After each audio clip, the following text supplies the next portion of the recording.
What's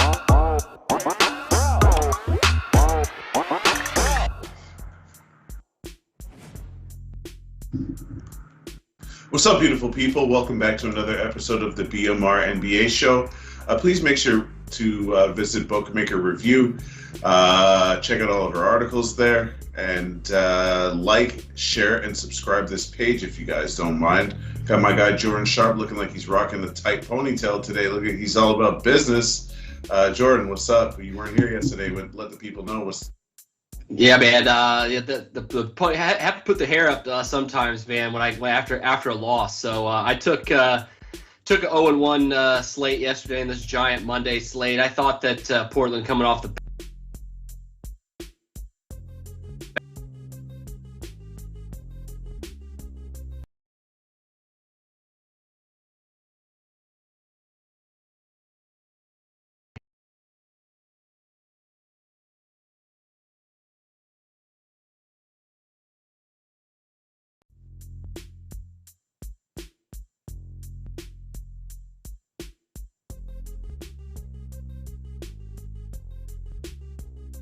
We back? All right, we're back. Sorry about that. I think JB's muted. Yeah, I'm not really sure what happened there. A little bit of technical difficulties, but we'll get through them. Sorry. If I interrupted you, I apologize. Go ahead. No, you're good. I was just saying 0-1 yesterday. That Toronto-Portland game, I had the first half under. Can't really trust the Toronto defense right now. Even Portland coming off a back-to-back and the situations that they had in that game with Lillard being banged up, like that's kind of inexcusable. So that was a tough one yesterday. Some good results though yesterday. All I gotta say is I don't know why I just don't ride with the Bulls every single day. It just seems like they're the best team in the NBA right now. I did it without Nikola Vucevic yesterday. Got like 80 points from their three guards. That was impressive. The Grizzlies smack city spot. I know a lot of people were on Memphis yesterday. And then the other thing that kind of stuck out to me was the Pacers just only mustering up 84 points against that New York defense. I don't know if that's exactly the New York defense playing better than what they have been, but it's become pretty evident that New York's got problems in the starting lineup when their bench mob is just absolutely destroying teams, and the starting unit just can't get it done. So at least they got the win yesterday against a kind of substandard Pacers team, but only really 3 games that I paid attention to yesterday, but 0-1 for me on the day for picks. A couple spots I wish I would have jumped on, though. How did you do? I went 1-2. Just a little bit annoyed at some of the way that some of these games went down. I really thought Phoenix was going to do the job. They let me down yesterday. I'm not going to lie to you.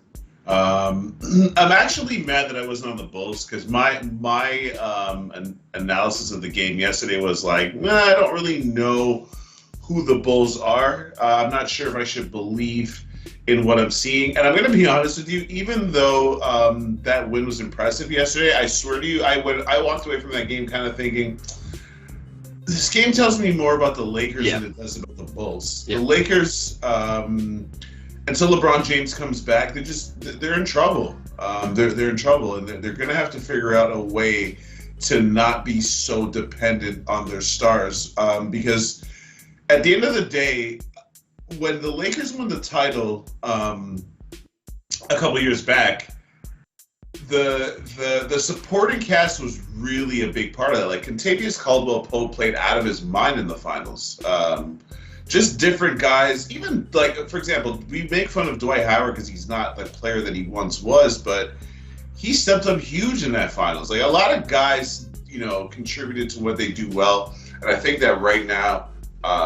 They got a lot of moving parts that don't seem to fit into this puzzle. So I don't really know what to make of them. I mean, Anthony Davis said they suck and they're not going to win a championship like that. You know what's crazy? He said that like 3 days ago too, or like 4 days ago. Like this is the second time in less than a week that he's calling out his team saying that they're terrible. So there's a lot of problems in La La Land for sure. I'm not going to lie to you. I don't particularly like the Lakers, so I don't have a problem with them being shitty. I think it's kind of good because parity is just better for neutral sports fans, and I feel like the Lakers compete for a championship a couple times a decade as a serious contender. Mm-hmm.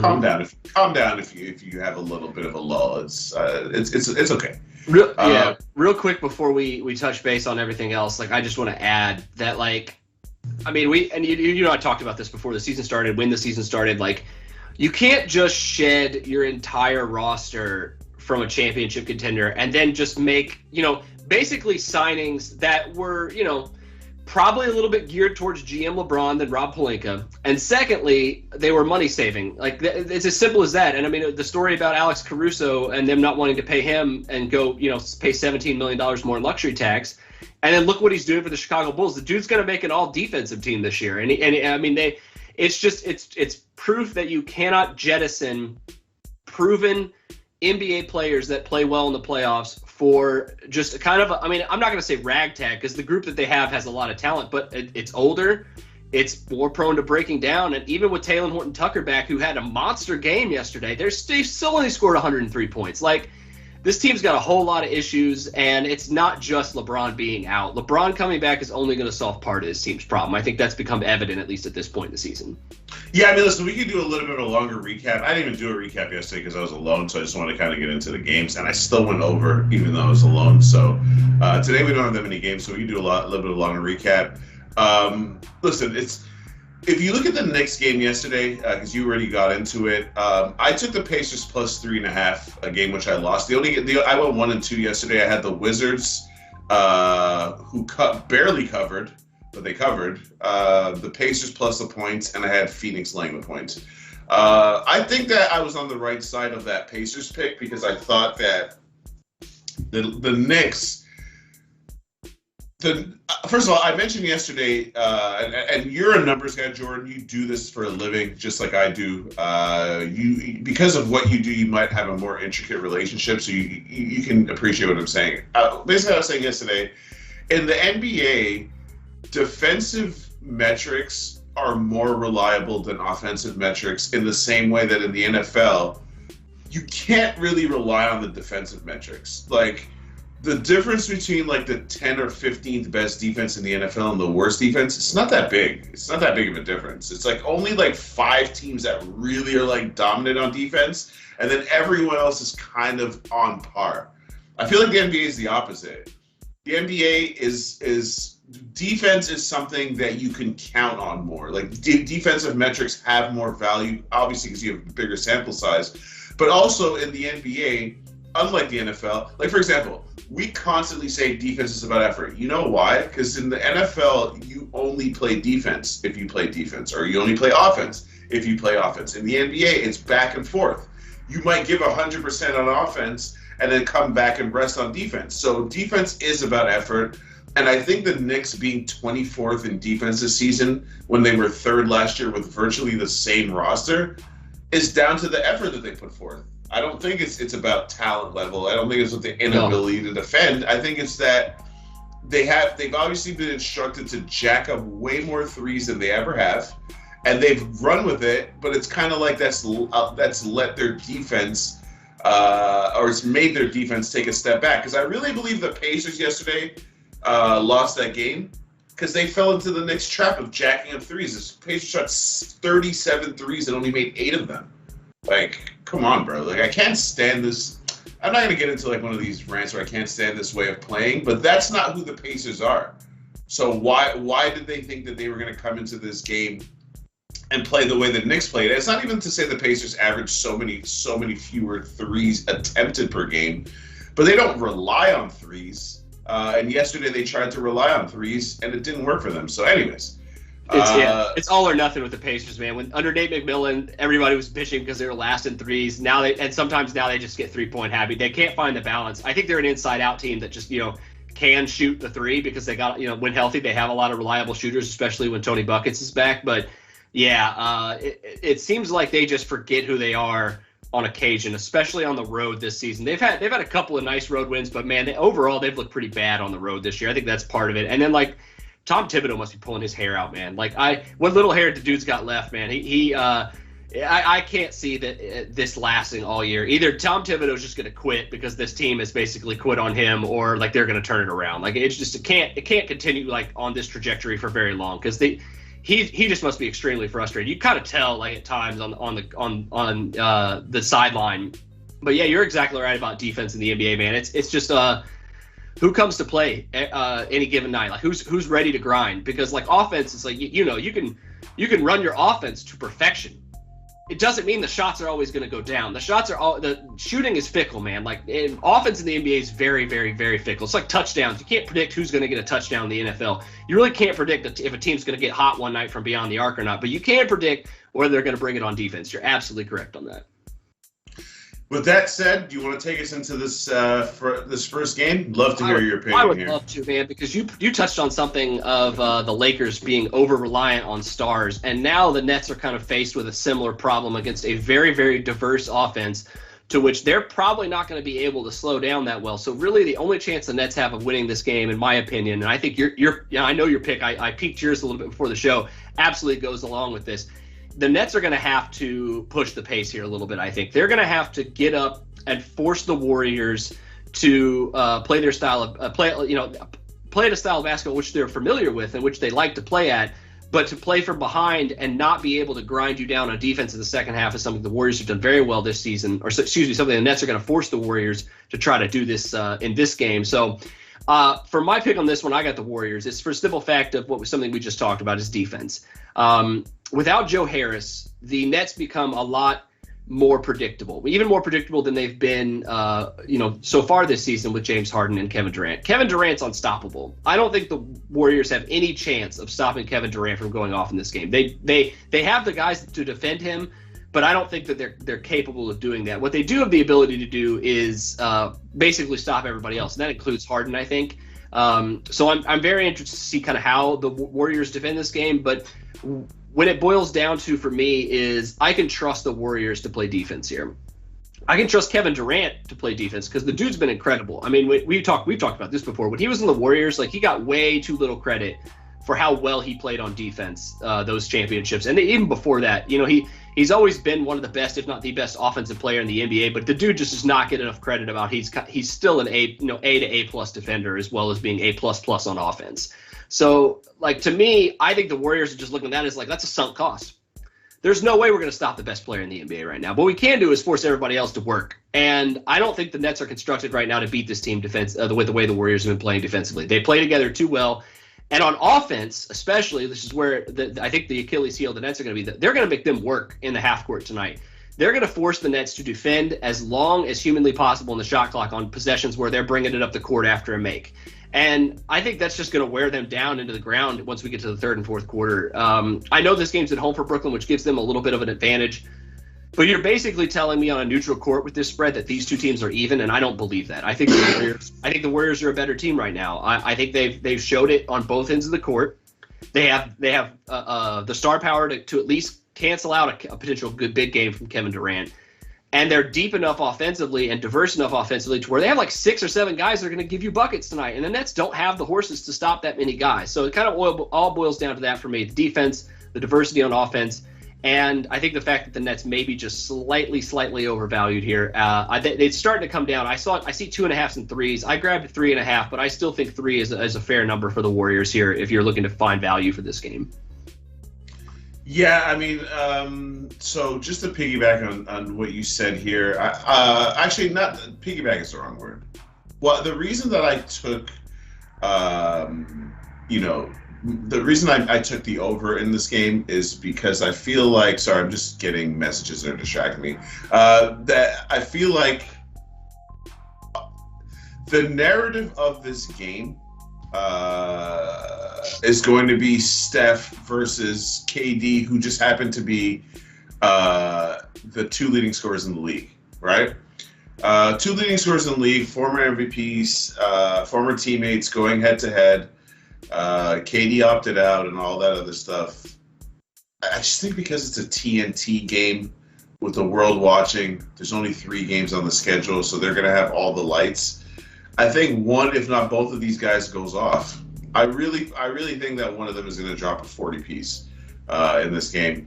And I think it's going to sail over that total because even though both teams play defense, I feel like the way that these two lineups are constructed, we're more likely to have an up-and-down game than we are a half-court battle.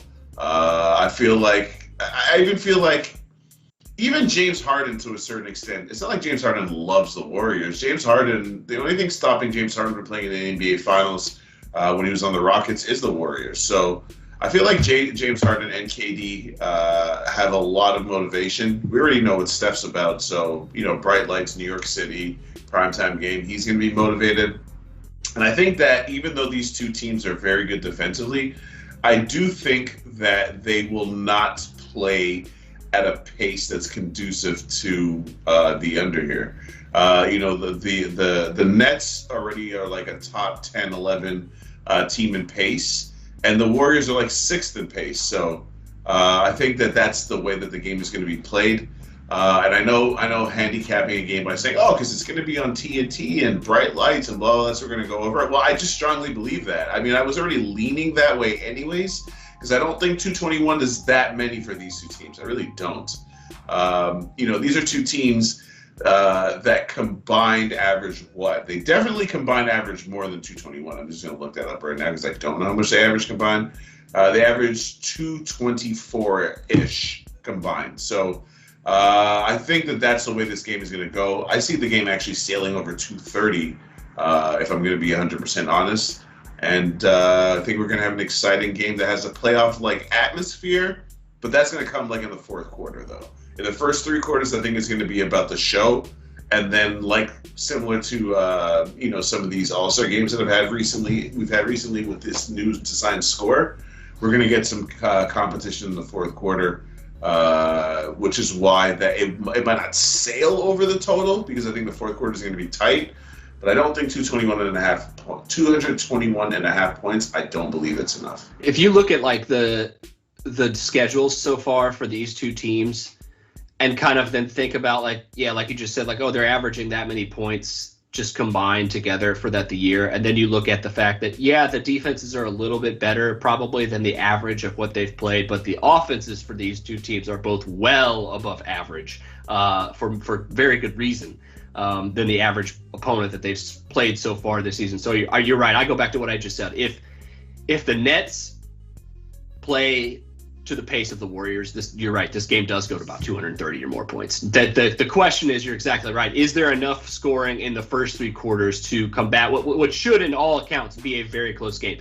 This game's not close. I also think the total probably goes over. You're right, because that just means one of these teams just catches fire. And the other one's not going to just lose by 20. They're just too good. This is a game of runs, and these two teams will probably show that tonight. So I do expect a back and forth game. If we get 160, 108, somewhere between 170, maybe 180 points in the first 3 quarters, you're exactly right. Easy money on the over here in this one. I'm going to take us into the next game because I don't have a pick on it, and I'm very curious to see what you're going to say. That would be the Sixers and the Jazz. The Sixers are in trouble. The bottom has completely fallen out for them. And the funny thing is, just like I was saying with the Knicks, the Sixers had early success. They won 8 of their first 10 games, and they were ranked number 1 in the league in offense in terms of offensive efficiency. And a lot of people, of course, the trolls, they're like, Ben Simmons is gone, their offense becomes more efficient. To which I say, probably on the half in terms of half court, but they're not getting easy baskets. They're not running in transition, which pushing the pace, which he allows them to do, and also their defense sucks. And if you're not aware of this, because this is a sport where you play both ends of the court, Ben Simmons is an all defensive team player. One of the best one-on-one defenders in the NBA, one of the best players in terms of matching up with multiple positions, whether you're 6'3" or 6'10", he can guard you.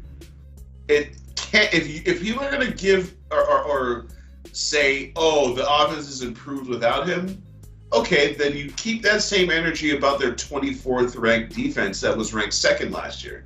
Their defense sucks. And if their defense sucks, exactly like what I said about the Knicks, they are not going to accomplish their goals. They can't. They're just not built that way. They're not good enough offensively to be trash defensively. Like they have more margin for error than the Knicks. So I'm not going to say they have to finish in the top 10, but they probably have to at least be closer to 15 than they are to 25 right now. So with that said, in terms of this game, I just can't take points with them because they're just playing so badly. And I'm not laying this many points with the Jazz or really any team unless they're playing a bottom feeder. And no matter what, Philly might be playing badly, but their roster is not made up of bottom feeder players. Their roster is made up of actual professionals with a ton of pride who are going to play hard. And even if they don't win this game, you're not going to tell me they are incapable of keeping it close. Why? Why are they incapable? The Jazz have lost 4 of their last 5 games. And now you expect me to lay points with them, expecting them to win by margin? This line is insanity to me. So I want nothing to do with this. Your thoughts, Jordan? I tend to stay away from double-digit spread games regardless of who's playing. And you're exactly right. Like, these two teams technically at their best, even with Philly's injury issues right now, are not bad teams. Obviously, Utah's a title contender. And Philly, has the ability to be that if they had all their guys healthy and were playing up to the caliber that we know them to be, but they're just simply not. You're right. But for me, this is a Jazz or nothing spot. I've never been high on Philadelphia. I was kind of lukewarm on them to begin with. And to see some of the issues they've been having, correctable, yes, but I've also never quite gotten to a point where I consider like Doc Rivers a top echelon coach. I kind of consider him like a good coach, not a great coach. And this team right now, just with personnel issues even aside, just isn't playing well together. And they're missing their 2 best players, one for personal reasons, the other one because of COVID. But right now, with what we've seen from these guys individually, they have a ton of good talent, a ton of depth, really some of the better depth in the Eastern Conference, and yet they still can't seem to put it together. I really label that as a coaching issue. Like that it always when you have good teams that just aren't performing well, it's either like, troubles in the locker room, which Philly has, or it's a coaching issue, which I think also Philly has. So it's like the double whammy in a certain extent. Now you're telling me that they're going to cover this spread in Utah against, a very potent offense, an offense that could light them up from beyond the arc pretty much at any moment's notice tonight. And that also, pretty damn good depth themselves. I mean, about, 5 or 6 guys that could give you 20 points any given night is pretty scary. If you're Philadelphia, it's not missing half your guys. I'm maybe a Utah first half bet here. If you're really thinking about Utah is just going to come out and dominate, I would assume it happens early, and you get a better number that way. But yeah, Philly is almost just auto fade for me. Not quite, because I'm not fading them tonight. But I also don't have a play on this game simply because I don't really lay double-digit points in any time. And you're exactly right with what you said about Philly. This just cannot touch them with a 10-foot pole right now. Hard to really see them bouncing back in a spot like this, even as 10-point underdogs. Yeah, I don't really have much else to say other than if it's one of those situations where the Jazz are not playing well enough to be laying these type of points, and regardless of the fact that Philly looks bad right now, they aren't this bad. So for me to just blindly say, oh, Philly's lost a bunch of games in a row, so they're going to get smacked up by margin in a super tough place to play, probably that's what should happen. But that's not how anything works. These guys still have enough talent to at least give the Jazz a problem and keep this thing close. So with that said, let's move on to the last game.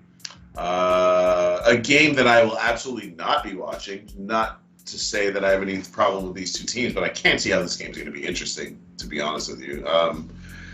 Especially not with the game of the night. But you got the Clippers hosting the Spurs. I'm just going to say something about the Spurs. They really are hard to watch for me.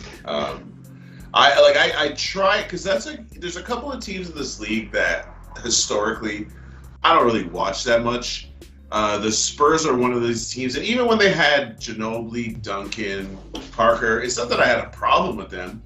It's just that, they're just not that exciting to me. Now that obviously, as I've gotten a bit older and I do this for a living and it's just costs so much money, so you want to get to know teams better.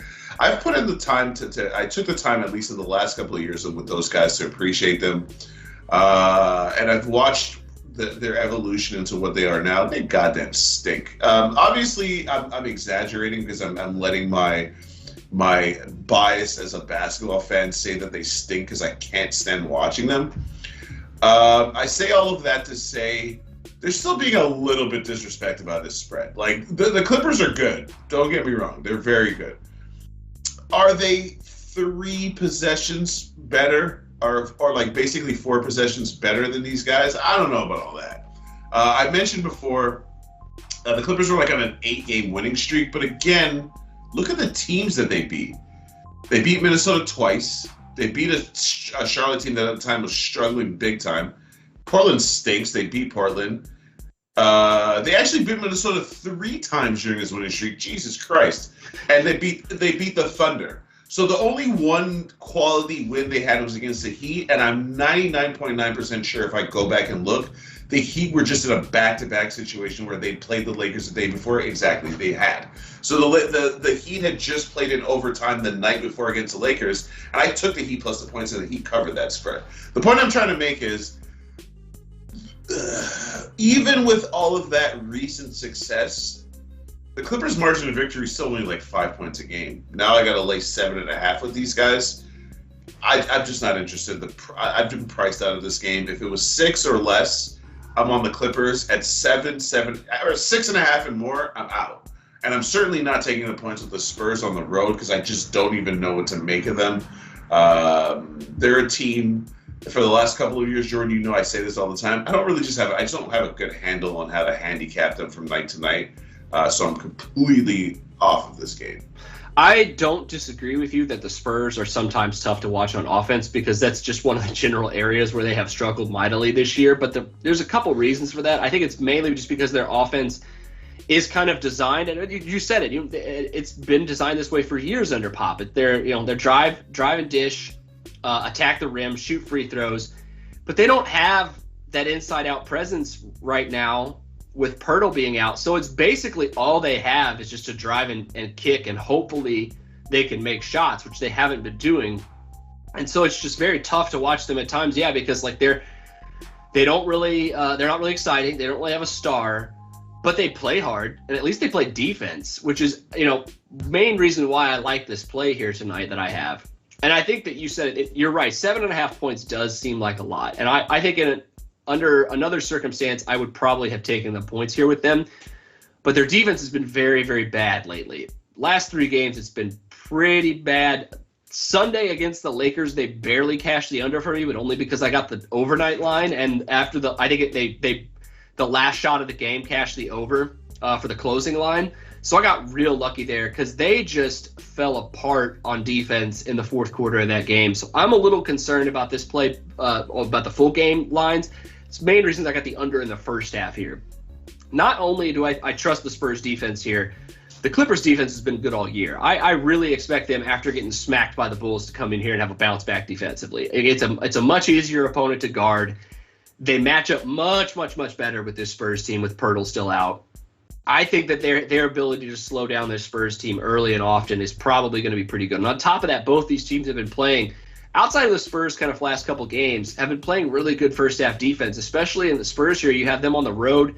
They're a top 5 first half defense. You got the Clippers at home, top 5 first, they're tied for 6th, They're just at 100 points per 100 possessions in the first half in how many home games? They've had 9 home games so far. So pretty large sample size for this one.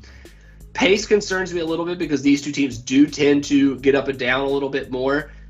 But once again, the Spurs can't get an easy shot to save their life. They get a ton of assists. I like the way they play together, at least. But that doesn't mean their shots have been necessarily easy. And I don't think they're going to let the Clippers have many easy shots as well here early and often either. So if you got the Spurs, if the defense can improve from where it's been the last few games, and if the Clippers look at this game as a bounce back and say that we can shut these guys down and hold them to under 100, I think they hold them to under at least 50 in the first half here. I'm a little surprised that we've seen this first half total all the way up to 212 when you have a full gamer of, I think, 220 right now, 219.5. And this first half line has bounced around just a little bit. It's gone from 11, 11.5, 112, now back down to 111.5 in certain instances. So I think the value is on the first half line in this one. I can't get onto the Spurs in the full game, though. I'm just a little scared off by how they've been playing lately, but that doesn't mean that I don't think they're going to play defense here. That's at least the one, like you said, that we've gone full circle in this show. To wrap it up, defense is something I can count on from both of these teams tonight. Offensively, don't exactly know what I'm going to get, so I got the under in the first half. With that said, let's get to our picks so we can wrap it up. I don't have anything to add. I don't have any picks on that game. I cannot give you a more concise breakdown than what Jordan did. So my one pick of the day, Warriors Nets over 221.5, prime time, must-see TV. Both KD and Steph with something to prove. Two of the leading candidates for MVP. I expect a show from one, if not both, with James Harden possibly making a superstar cameo himself. Although he's been struggling on offense. What you got, Jay? Yeah, those two have prop totals of 30 points tonight, and Harden I think is at 21, which is actually higher than what he's been lately. So the books kind of recognize what's going to happen tonight. I think I may have to tail you on that over here because that's these two offenses is very, very talented. Two for me today. I got the Warriors plus 3.5. I think they get it done tonight. If not, I don't think they lose by more than one possession. And so grab that key number before the line moved if you can. And then I have the under first half, San Antonio and Los Angeles. I'm seeing a pretty lower scoring first half here, maybe 56, 54, something like that. Maybe even less than 110 points in this one. Thank you to my guy, Jordan Sharp, as always. My name is Junior Browne. Please visit BMR. Check out their website, subscribe to the YouTube channel. And same time, same place. We appreciate you guys joining us. Let's cash some tickets.